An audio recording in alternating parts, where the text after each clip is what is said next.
ሰላም ሰላም ውድ የማይ ስፖርት ተከታታዮች እንደምን አደራችሁ። ለተረቡ ሐምሌ 29 2018 ላይ ተገናኝተናል። ታዲያም በዛሬው ዜናችን ሙሐመድ ሳላህ ወደ ቱርክ ለማምራት መስማማቱን ነግራችኋለን። ሌላው ማንቸስተር ዩናይትድ ግብ ጠባቂ ሊሸጥ መሆኑ ተነግሯል። ይሄ ግብ ጠባቂ ማን ነው ትሰማላችሁ። ቸልሲ አሁንም ተጫዋች ማስፈረሙን ቀጥሏል። ተጫዋች ለማስፈረም መስማማቱ ተሰምቷል። ይህ ተጫዋች ማን ነው? የአርሰናልና የኒውካስል ዩናይትድ ጉዳይ፣ በብሩኖ ጉማሬሽ ጉዳይ ምን አዲስ ነገር አለ? የምንነግራችሁ ነገር አለ። ኮት ዲቫር አዲስ አሰልጣኝ መሾሟን ይፋ አድርጋለች። ማን ነው? የምትሰሙት ነገር አለ። ከአንቶኒ ቴለር ጋር በተያያዘ አዲስ ነገር ይዘናል። ለውድድር ዓመቱ ዝግጁ መሆን አለብን ያለው ቬኒሽስ ጁኒየር ነው። ከቬኒሽስ ጁኒየር ጋር የተያዘ አዲስ ነገር ትሰማላችሁ። በላሊጋው አዲስ ነገር ወጥቷል። ምን አዲስ ነገር ይዘው መጡ? የስፔን ላሊጋ እናነሳዋለን። ይህን ትሰማላችሁ።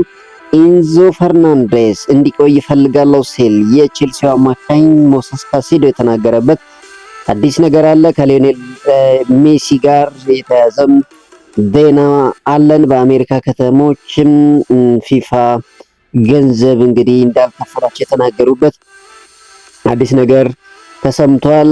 የቀድሞ አርሰናል አሰልጣኝ አርሰን ቬንገር ስለ ፊፋው ፕሬዝዳንት ጃኒ ኢንፋንቲኖ የሰሞኑ ሀሳብ የተናገሩት ነገር አለ። ማንቸስተር ዩናይትድ አዲስ ስፖንሰር ያገኘበት ዜናም ይዘናል። ሜሰን ማውንት ከሰሞኑ እያደረገ ያለው እንቅስቃሴ በማንቸስተር ዩናይትድ ቤት ቀጣይ የአጨዋወት ለውጥ መኖሩን ጠቋሚ ነው የተባለበት ዜና ይዘንላችኋል። እነኝንና ሌሎችን ትሰማላችሁ። ውድ የቻናላችን ተከታታዮች ቻናሉን ሰብስክራይብ፣ ቪዲዮ ላይክ አድርጋችሁ እስከ መጨረሻው አብራችሁን ከቆያችሁ እንግዲህ እነኝንና የመሳሰሉትን ዜና የምትሰሙ ይሆናል። እንግዲህ በቅድሚያ ሙሐመድ ሳላህ እናገኛለን። ከሊቨርፑል ጋር የተለያየው ሙሐመድ ሳላህ የቱርኩን ክለብ ትራብዞንስፖር ለመቀላቀል ከስምምነት መድረሱ ተነግሯል። የቱርኩ ክለብ ትራብዞንስፖር ሙሐመድ ሳላህን ለማስፈረም ስምምነት ያደረገ እንግዲህ ይፋ አድርጓል። ግብፃዊ ተጫዋች ሙሐመድ ሳላህ በክለቡ የ2 ዓመት ኮንትራት እንደሚፈርም ተገልጿል።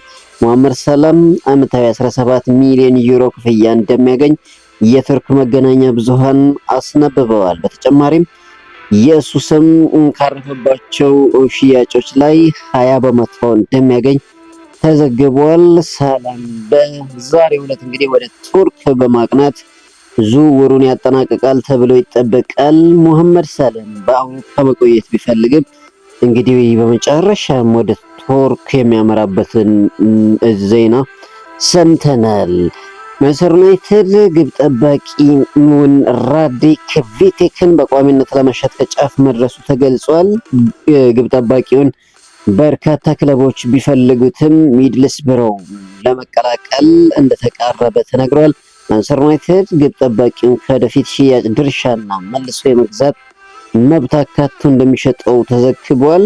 ራዲክ ቪቴክ ባለፈው ዓመት በውሰት እንግዲህ ብሪስቶል ሲቲን ተቀላቅሎ የክለቡ የዓመቱ ምርጥ ተጫዋች ተብሎ መመረጡ አይዘነጋም። አሁን ላይ ማንቸስተር ዩናይትድ ይህንን ተጫዋች እንግዲህ ለመሸጥ መቃረቡ ተሰምቷል። በተያያዘ ዜና ማንቸስተር ዩናይትድ የልምምድ ስፖንሰርሺፕ ማግኘቱንም እንግዲህ ይፋ ተደርጓል። ማንቸስተር ዩናይትድ ለቀጣይ ውድድር ዘመን የልምምድ ማሊያ ስፖንሰርሺፕ ስምምነት ፈጽሟል። ቀዮቹ ሰይጣኖች የብሪታንያውን የውርርድ ተቋም ቢትዌን የልምምድ ማሊያ ስፖንሰርሺፕ አድርገዋል። ማንቸስተር ዩናይትድ በቀጣይ ልምምድ ሲሰራ የተቋሙን አርማ በማሊያው ላይ እንደሚያስቀምጥም ተገልጿል። ማንቸስተር ዩናይትድ ከስምምነቱ እንግዲህ 20 ሚሊዮን ፓውንድ የሚያገኝበት መሆኑ ተዘግቧል። ማንቸስተር ዩናይትድ እንግዲህ ከዚህ ስምምነት ጥሩ ተጠቃሚ እንደሚሆን የተነገረበትን ዜና ሰምተናል። ሌላው ማንቸስተር ዩናይትድ የፊት መስመር ተሰላፊ ለማስፈረም እንግዲህ በገበያው እያፈላለገ እንደሚገኝ ሲገለጥ መቆየቱ አይዘነጋም። ይሁን እንጂ ባለፈው ዓመት ኢላማ አድርገውት የነበረውን ኦሌ ዋትኪንስ ዳግም የመመልከት እቅድ የላቸውም ሲል ትላንትና እንግዲህ ዘገባ ወጥቷል። በሌላ በኩል ማንቸስተር ዩናይትድ ተጨማሪ አማካኝ እንደሚያስፈርም እርግጠኛ አለመሆኑንም ተነግሯል። ክለቡ በአሁኑ ሰዓት ያሉትን ተጫዋቾች ቦታ ቀይሮ ለማጫወት በማሰብ ላይ እንደሚገኝ ተገልጿል። ሜንሰን ማውንት ለቅድመ ውድድር ጨዋታዎች በአማካይ ቦታ ላይ ወደ ኋላ ተስቦ መሰለፉ ለዚህ አመልካች መሆኑን እንግዲህ አንዳንድ ዘገባዎች እየወጡ ይገኛሉ። እውን ማንቸስተር ዩናይትድ የመሃል ሜዳ እንዲሁም አጥቂ ሳያስፈርም ቀጣይ ዓመት እንግዲህ ፕሪሚየር ሊጉ እንዲሁም በአውሮፓ ቻምፒዮንስ ሊግ ተወዳዳሪ ይሆናሉ የሚለው እንግዲህ አሁንም ለብዙዎቻችን ጥያቄ ቢሆንም ማንቸስተር ዩናይትድ ምናልባትም አጥቂም አማካይም ላያስፈርም ይችላል የሚል ዜናዎች ግን ትላንትናም ተመልክተናል። የምዕራብ ለንደኑ ክለብ እንግዲህ ከሰሞኑ ተጫዋቾች ማስፈረሙን ቀጥለዋል። አሁንም የምዕራብ ለንደኑ ክለብ ቼልሲ የሪዮ ቫይካኖን የመስመር ተከላካይ ፔፕን ቻቫሪያን ለማስፈረም መቃረቡ ተነግሯል። የ28 ዓመቱ ተከላካይ ፔፕ ቻቫሪያን ከቼልሲ ጋር በግል እንግዲህ ቀድሞውኑም ከስምምነት መድረሳቸው ተገልጿል።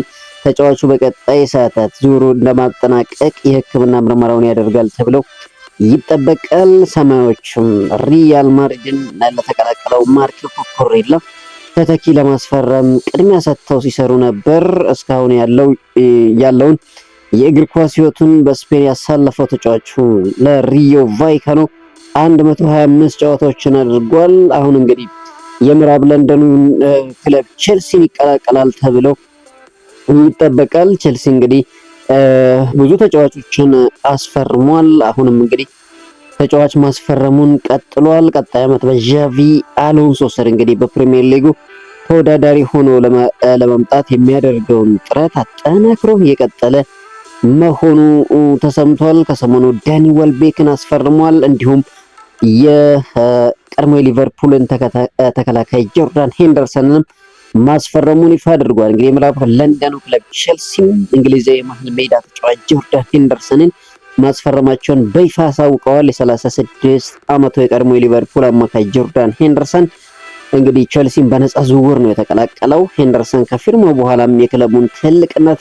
አሰልጣኙን እንዲሁም የተጫዋቾችን ጥረት ሳስብ ውድቅ ማድረግ የማልችለው ትልቅ እድል ነበር ሲል ተናግሯል። የክለቡ ባለቤቶች ክለቡን ምን ያህል እንዲሳካለት እንደሚፈልጉ ሳውቅ ተደንቅ ያለው ሲል ጨምሮ ተናግሯል። ሜዳ ላይ እና ከሜዳ ውጪ ያለኝን ሁሉ ለመስጠት ጓጉቻለሁ ሲል እንግዲህ ጆርዳን ሄንደርሰን ከፊርማው በኋላም የተናገረው አስተያየት አለ። ቼልሲዎች እንግዲህ ተጫዋቾች ማስፈረሙን ተያይዘውታል። በተያያዘ ዜና የለንደኑ ክለብ ቼልሲ የመሃል ተከላካይን ትሮበል ቻሎባን ለሴሪያው ክለብ ኮሞ ለመሸጥም መስማማቱ ተሰምቷል። ኮሞ የ27 ዓመቱን ተከላካይ ትሮበል ቻሎባን በ36 ሚሊዮን ዩሮ ለመግዛት ስምምነት መድረሱ ተነግሯል። የቼልሲ አካዳሚ ምሩቅ ቻሎባ ባለፈው ዓመት በ31 ፕሪሚየር ሊግ ጨዋታ በቋሚነት ተሰልፈዋል።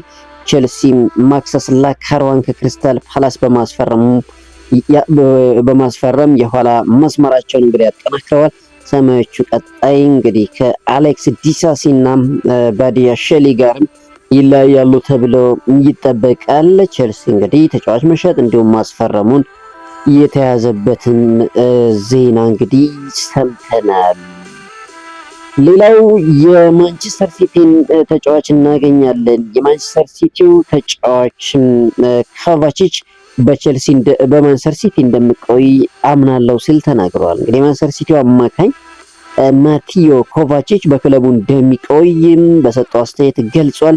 በክለቡ የ1 ዓመት ኮንትራት የሚቀረው ኮቫቺች ስሙ ከኢንተር ሚላን እና ከሌሎች ክለቦች ጋር እየተያዘ ይገኛል። ይሁን እንጂ ኮቫቺች ከአዲሱ አሰልጣኝ ኤንዞ ማሬስካ ጋር እንደተነጋገረና በክለቡ እንደሚቆይ ገልጿል። ከአሰልጣኝ ጋር አውርተናል። እሱ በእኔ እምነት አለው፣ ነገር ግን ራሴ ማሳየትና በጥሩ ቁመና ላይ መሆን አለብኝ ሲል ኮቫቺች ተናግሯል። ኮቫቺች እንግዲህ ባለፈው የውድድር ዘመን ባጋጠመው ጉዳት ምክንያት አብዛኛውን ውድድር እንግዲህ ጨዋታ እንዳመለጠው ይታወሳል።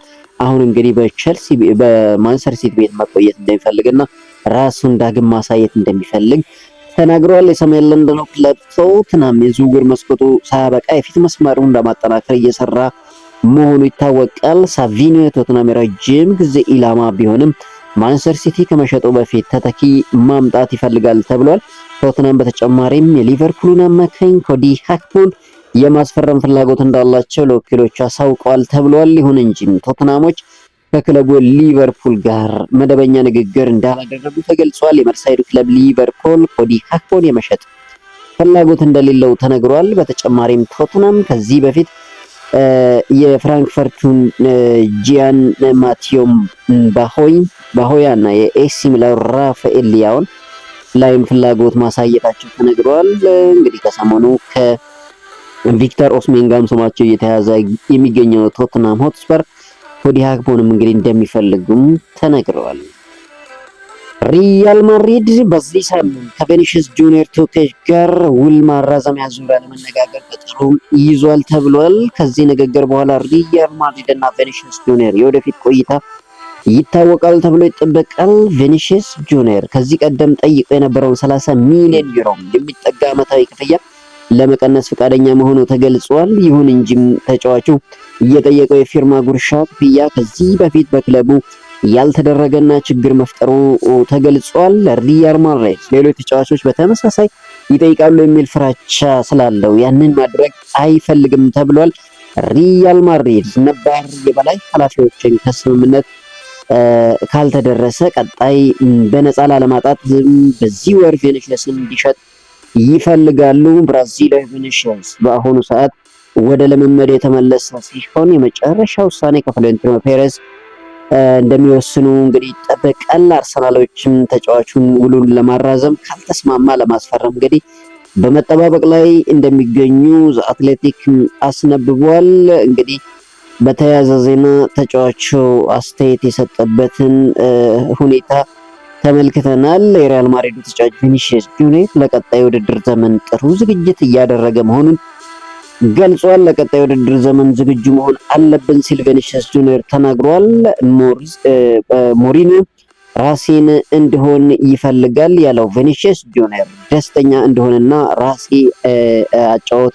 የራሴን አጫወት መጠቀም እንዲቀጥል ጠይቆኛል ሲል ተናግሯል። የመጀመሪያ የልምምድ ጊዜ ጥሩ ነበር።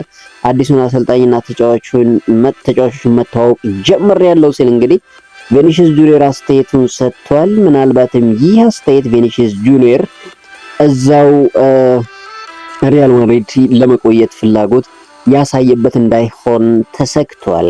በተያያዘ ዜና በቀጣዩ የስፔን ላ ሊጋ 26-27 የውድድር ዘመን አዳዲስ የዳኝነት ህጎች እንደሚኖሩ ተገልጿል። ከቀጣይ ዓመት ጀምሮም በላሊጋው ተቀይረው የሚወጡ ተጫዋቾችን በ10 ሰከንድ ውስጥ ከሜዳ ለማውጣት ይገደዳሉ።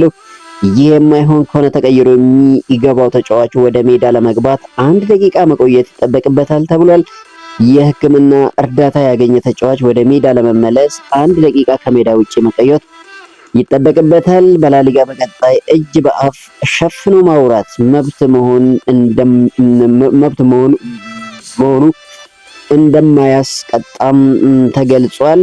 የእጅ ውርወራ ለመወርወር 5 ሰከንድ ተሰጥቷል። ዳኛው ቫር ከተመለከተ በኋላ ውሳኔውን ለህዝብ ማብራራት ይችላል። ግብ ጠባቂዎች እንደተጎዱ ካስመሰሉ ለ1 ደቂቃ አንድ ተጫዋች ከሜዳ ይወጣል ተብሏል። እንግዲህ ከሰሞኑ በእንግሊዝ ፕሪሚየር ሊግም ይህ ህግ እንደሚወጣ መነገሩ አይዘነጋም። አሁን እንግዲህ ስፔን ላ ሊጋም ይህንን ህግ በይፋ እንግዲህ ማጽደቁም ተሰምቷል። የሰማያዊዎቹ የአማካኝ ሞይሴስ ካይሴዶን የቡድን አጋሩ ኢንዞ ፈርናንዴዝ በክለቡ እንዲቆይ ጠይቋል። አርጀንቲናዊ አማካኝ ኢንዞ ፈርናንዴዝ በቼልሲ ያለው የወደፊት ቆይታ ያልተረጋገጠ መሆኑ እንግዲህ ይታወቃል። በቅርቡ ውሉን ያራዘመው ሞይሴስ ካይሴዶ በበኩሉ ኢንዞን እወደዋለሁ፣ ለእሱ ትልቅ ክብር እንዳለኝ አውቃለሁ ሲል ተናግሯል።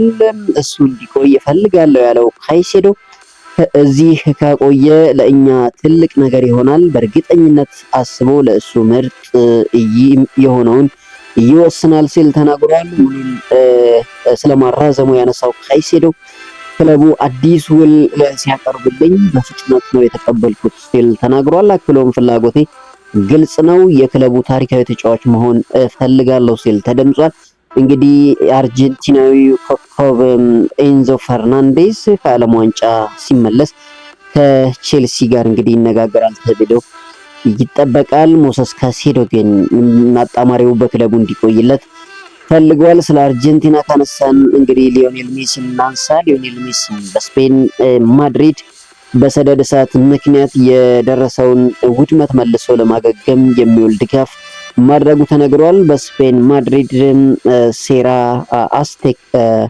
ኦስቴ ክልል የተነሳው ሰደድ እሳት በርካታ ውድመትን ሲያደርስ በሺዎች የሚቆጠሩ ነዋሪዎችን አፈናቅሏል። አርጀንቲና የኮከብ ሊዮኔል ሜሲም ለአካባቢው መልሶ ግንባታ የሚውል እንግዲህ 80,000 ዩሮ ድጋፍ ማድረጉም ተገልጿል።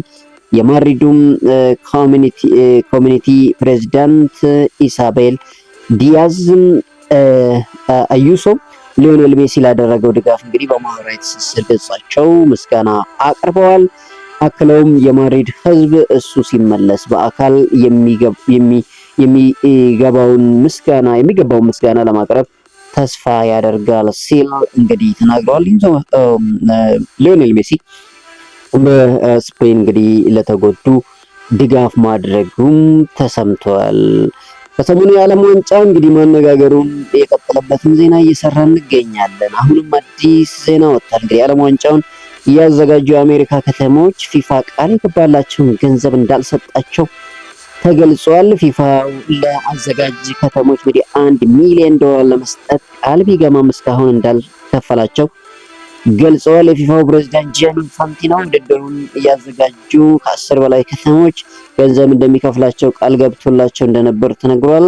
ከተሞቹም የዓለም ዋንጫውን ለማዘጋጀት ከፍተኛ ወጪ ማውጣታቸው ተገልጸዋል። ፊፋ በበኩሉ ከውድድሩ እንግዲህ $15 ቢሊዮን እንዳገኘ ተዘግቧል። ነገር ግን ፊፋ ቃል የገባውን ገንዘብ እንግዲህ እስካሁን እንዳልከፈላቸው ከተሞች እየተናገሩ ይገኛሉ። እንግዲህ ከሰሞኑ የፊፋው ፕሬዝዳንት ጂያኒ ኢንፋንቲኖ የዓለም ዋንጫውን በከፊል ለመሸጥ ማሰባቸው ዓለምን ሲያነጋግር ቆይተዋል። ተረኛው እንግዲህ የአርሰን ቬንገር ሀሳብ ሆነዋል። እንግዲህ የቀድሞ አርሰናል ታሪካዊ አሰልጣኝ አርሰን ቬንገር በአዲሱ የፊፋ እቅድ አልተሳተፍኩም ሲሉ አሳውቀዋል። አሰልጣኝ አርሰን ቬንገር እንግዲህ በፊፋ ውስጥ የዓለም አቀፍ እግር ኳስ ልማት ኃላፊ በመሆን እያገለገሉ ይገኛሉ። አሁን ላይ አርሰን ቬንገር ባወጡት ይፋዊ መግለጫ ስለተሰረዘው የፊፋ እቅድ እንደማያውቁ ገልጸዋል። እኔ በእቅዱ አልተሳተፍኩም ያሉት አርሰን ቬንገር እኔም መጀመሪያ ላይ የሰማሁት ከመገናኛ ብዙሃን ነው ሲሉ ተናግረዋል። ፊፋ እቅዱን መሰረዙን አስፈላጊ እንደነበር የገለጹት ቬንገር ፊፋ ጨዋታዎችን በግልጽነትና ታማኝነት እንዲያቀርብም እንግዲህ ጥሪ ያቀረቡበትን ሀሳብ ሰንዝረዋል። የፊፋው ፕሬዝዳንት ጂያኒ ኢንፋንቲኖ ያቀረቡትን ሀሳብ እንግዲህ በይፋ መሰረዛቸውን ማሳወቃቸው አይዘነጋም። ነገር ግን እኔ እጄ የለበትም ሲሉ እንግዲህ አርሰን ቬንገር ሀሳባቸውን የሰጡበትን ዜናም ሰምተናል። በተያያዘ ዜና እንግዲህ ትራምፕ የኢንፋንቲኖን ስልክ እንዳላነሱም ተነግሯል። የፊፋው ፕሬዝዳንት ጂያኒ ኢንፋንቲኖ ለአሜሪካው ፕሬዝዳንት ዶናልድ ጄ ትራምፕ በተደጋጋሚ ስልክ መደወላቸው ተገልጿል። ይሁን እንጂ ፕሬዝዳንት ዶናልድ ትራምፕ ስልክ ሳያነሱላቸው እንደቀሩ ኒውዮርክ ታይምስ ዘግቦታል። ጂያኒ ኢንፋንቲኖ ስራቸውን እንዳያጡ ፕሬዝዳንት ዶናልድ ትራምፕን እንዲረዷቸው እየለመኑ መሆኑ ተገልጿል። ኢንፋንቲኖ እንግዲህ በትላንትናው ዕለት ከአሜሪካ ስቴት ሴክሬታሪ ማርክ ሩቢዮ ጋር በሚስጥር እንደሚገናኙ ተዘግቧል። እንግዲህ ፊፋ ፕሬዝዳንት ጂያኒ ኢንፋንቲኖ ስራቸውን እንዲለቁም ዩኤፋ እንግዲህ መጠየቁ ይታወሳል። የፊፋው ፕሬዝዳንት ጂያኒ ኢንፋንቲኖ አዲሱ እቅዳቸውን ቢሰርዙም አሁንም ጫና በርቶባቸዋል። ፕሬዝዳንት ጂያኒ ኢንፋንቲኖ ከፊፋ ፕሬዝዳንትነት ስራቸውን እንዳይለቁ እንግዲህ ተማጽኗቸውን ቀጥለዋል። አሁን ላይ ጂያኒ ኢንፋንቲኖ በፕሬዝዳንትነት እንዲቀጥሉ የአሜሪካን ፕሬዝዳንት ዶናልድ ጄ ትራምፕን እርዳታ ለመጠየቅ እንግዲህ አቅደው ስልክ ቢደውሉም ስልክ እንዳላነሱላቸው ተገልጿል። እርዳታውን ለመጠየቅ ፕሬዝዳንት ዶናልድ ትራምፕን አስተዳደር ውስጥ ካሉ ትልቅ የመንግስት ኃላፊዎች ጋር ይነጋገራሉም ተብሏል። ጂያኒ ኢንፋንቲኖ በተጨማሪም የሀገራትን ፌዴሬሽኖችን የድጋፍ ይፋዊ መግለጫ እንዳያወጡ እንግዲህ እየጠየቁ መሆኑን ተዘግቧል። የዓለም ዋንጫ ውዝግብ እንግዲህ አሁንም ቀጥሏል። መጨረሻው ምን ይሆናል የሚለው የምንመለከት ይሆናል። ያን ዲያሞንድ እንግዲህ ለሪያል ማድሪድ ለመፈረም ተስማምቷል የሚል ዜና እንግዲህ በሁሉም ሚዲያ አውታሮች መለቀቁ አይዘነጋም። ነገር ግን የአርቢ ሌipzig ማኔጂንግ ዳይሬክተር ማርሴል ሻፋሪያን ያን ዲያሞንድን ለመሸጥ ገና አልተስማማንም ሲሉ ተናግረዋል። ጣሊያናዊ ጋዜጠኛ ፋብሪዚዮ ሮማኖ ሁለቱ ክለቦች በዝውውሩ ዙሪያ መስማማታቸውን እንግዲህ ከሳምንት በፊት ገልጾት እንደነበር ይታወሳል። የዝውውር ባለሙያዎች ሂር ዊ ጎ ብለው ከስምምነት እንደተደረሰ ገልጸዋል። ነገር ግን እውነት አይደለም ሲሉ እንግዲህ ኃላፊው ተናግረዋል። አክለውም ገና ስምምነት ደረጃ ላይ አልደረስንም ሲሉ እንግዲህ በድርድር ላይ መሆናቸውን አሳውቀዋል። ያን ዲያሞንድ እንግዲህ ወደ ሪያል ማድሪድ 100 ሚሊዮን ተከፍሎበት ይመጣል ወይም ደግሞ ተስማምቷል የሚለው ዜና አሁንም ገና እንዳላለቀ እንግዲህ የክለቡ ፕሬዝዳንት እንግዲህ ሀሳባቸውን ሰጥተዋል። የዲያሞንዴ ጉዳይ መጨረሻው ምን ይሆናል የሚለው እንግዲህ አሁንም ተጠባቂ እንዲሆን አድርገውታል። ለሪያል ማድሪድ የፈረመው የቀድሞ ማንቸስተር ሲቲ ተጫዋች በርናንዶ ሲልቫ ማድሪድ የዓለም ታላቁ ክለብ ነው ሲል አስተያየቱን ሰጥቷል። ፖርቱጋላዊ አማካኝ በርናንዶ ሲልቫ አዲሱ ክለቡ ሪያል ማድሪድ የዓለም ትልቅ ክለብ ሲል እንግዲህ ገልጾታል። ሪያል ማድሪድ ጥያቄውን ሲያቀርብልኝ ለመቀበል ሁለት ያላሰብኩም ሲል ጨምሮ ተናግሯል። አክሎም ብዙ ጊዜ ከሪያል ማድሪድ ጋር መጫወቴ ስለ ክለቡና በርናባው ስለመጫወት አስፈላጊነት እንዲሰማኝ አድርጎኛል ሲል እንግዲህ ተናግሯል። ሪያል ማድሪድን በመቀላቀሉ ደስተኛ መሆኑን እንግዲህ በርናንዶ ሲልቫ ተናግሯል። እዛው ሪያል ማድሪድ ቤት ስንቆይ እንግዲህ ጎንጋሎ ጋርሻን እናገኛለን። የፕሪሚየር ሊጉ ክለብ ፉላም ጎንጋሎ ጋርሻን ከሪያል ማድሪድ ማስፈረማቸውን ይፋ አድርገዋል። ፉላም አጥቂውን በአጠቃላይ 42 ሚሊዮን ዩሮ በሚደርስ የዝውውር ሂሳብ እንግዲህ አስፈርመውታል። ሪያል ማድሪድ ከተጫዋቹ የወደፊት ሽያጭ 30 በመቶ ድርሻ እንደሚኖራቸውም ተነግረዋል። ጎንጋሎ ጋርሻ በሪያል ማድሪድ ከቀድሞ አሰልጣኙ አልቫሮ አልቤሮዋ ጋር እንግዲህ አብሮ የሚሰራ ይሆናል። ሪያል ማድሪድ በተጨማሪም ፓላሲዮስን ለፉላም በ10 ሚሊዮን ዩሮ ሸጧል። ሎስ ብላንኮቹም ከወጣቱ ተጫዋች የወደፊት ሽያጭ 50 በመቶ ድርሻ እንደሚያገኙ ተገልጿል። ሪያል ማድሪድ ባለፉት 6 ዓመታት ውስጥ ከወጣት ተጫዋቾች እንግዲህ 453 ሚሊዮን ዩሮ ገቢ አግኝቷል። እንግዲህ የዓለማችን ቁጥር 1 ባለሀብት ክለብ እንዲሆን አድርጎታል። እንግዲህ አሁንም ለፉላም ሁለቱ ተጫዋቾችን ሸጧል። ከሁለቱ ተጫዋች ሽያጭ ላይም ደግሞ እንግዲህ ጥሩ ክፍያ ለወደፊት እንደሚያገኝ እንግዲህ ተነግረዋል። በመጨረሻም የአርሰናልና የብሩኖ ጉማሬሽን ጉዳይ እናንሳ። አርሰናል የመሃል ሜዳ ክፍሉን ለማጠናከር ብራዚላዊውን አማካይ ብሩኖ ጉማሬሽን ኢላማ ማድረጉ በተደጋጋሚ የተነገረ ጉዳይ ነው። ብሩኖ ጉማሬሽ ትላንት ወደ ስፔን በማቅናት እንግዲህ ኒውካስል ዩናይትድን ስብስብ መቀላቀሉ ተገልጿል። ሆኖም ለጉዳዩ ቅርብ የሆኑ ምንጮች አሁንም የብሩኖ ጉማሬሽ ሁኔታ ፍጻሜውን ሊያገኝ ወደ መጨረሻው ምዕራፍ መግባቱን ገልጸዋል። ኒውካስል ዩናይትድ ብሩኖ ጉማሬሽን የመሸጥ ፍላጎት ኖሮት እንደማያውቅ ተነግሯል። ይሁን እንጂ በሁለቱ ክለቦች ውስጥ ያለው ስሜት ዝውውሩ ይከናወናል የሚል መሆኑን እንግዲህ ዘገባዎች እየወጡ ይገኛሉ። ብሩኖ ጉማሬሽ ወደ አርሰናል የሚያመራበት ጉዳይ የጊዜ ጉዳይ ካልሆነ በቀር እንደሚጠናቀቅ እንግዲህ እየተነገረ የሚገኘው ጉዳይ ሆኗል። አርሰናል ብሩኖ ጉማሬሽን ለማስፈረም ከኒውካስል ዩናይትድ ጋር እንግዲህ ሙሉ ስምምነት ላይ ለመድረስ መቃረባቸውን እንግዲህ እየተነገረ ይገኛል። ሁለቱ ክለቦች ዝውውሩን ለማጠናቀቅ የመጨረሻ ምዕራፍ ላይ እንደሚገኙ ብራዚላዊ አማካይ ብሩኖ ጉማሬሽ ሕክምና ምርመራውን ለማድረግም ፍቃድ እየጠየቀ መሆኑን ዛ አትሌቲክ እያስነበበ ይገኛል። ብሩኖ ጉማሬሽ አርሰናል ፈራሚ የመሆኑ ጉዳይ የጊዜ ጉዳይ ካልሆነ በቀር እንግዲህ አይቀሬ መሆኑ እየተነገረ ይገኛል። ሌላው የፕሪሚየር ሊጉ ዳኛ የነበሩት አንቶኒ ቴለር በቅርቡ ከዳኝነት ራሳቸውን ማግለላቸው የሚታወስ ነው። አንቶኒ ቴለር አሁን ላይ የቱርክ የእግር ኳስ ፌዴሬሽን ኤሊት ዳኞች ኃላፊ በመሆን መሾማቸው ይፋ አድርጓል። በ7 ዓመት አንቶኒ ቴለር በቀጣይ በቱርክ ያለውን ዳኝነት ለማሻሻል እንደሚሰሩ ተገልጿል። አንቶኒ ቴለር በፕሮፌሽናል ዳኝነት እንግዲህ ከ20 ዓመታት በላይ ማገልገላቸው አይዘነጋም። የ47 ዓመት አርቢትር እንግዲህ ፊሽካቸውን ቢሰቅሉም አሁን እንግዲህ በቱርክ አዲስ ሹመት አግኝተዋል። ሌላው የኮት ዲቫር ብሔራዊ ቡድን እናገኛለን። ኮት ዲቫር ብሔራዊ ቡድን ፈረንሳዊ አሰልጣኝ ሃርቬ ሬይናርድን ዳግም ወደ ቡድኑ መመለሳቸውን ይፋ አድርገዋል። አሰልጣኝ ሃርቬ ሬናርድ አሰልጣኝ ኤመርሰን ፋሂን በመተካት ብሔራዊ ቡድኑን ተረክበዋል። ሃርቬ ሬናርድ ከዚህ በፊት የኮትዲቫር ብሔራዊ ቡድን እየመሩ የአፍሪካ ዋንጫን አሳክተው እንደነበር ይታወሳል። አሰልጣኙ ለ10ኛ ጊዜ የብሔራዊ ቡድን አሰልጣኝ በመሆን እንግዲህ በኃላፊነት ተሾመዋል።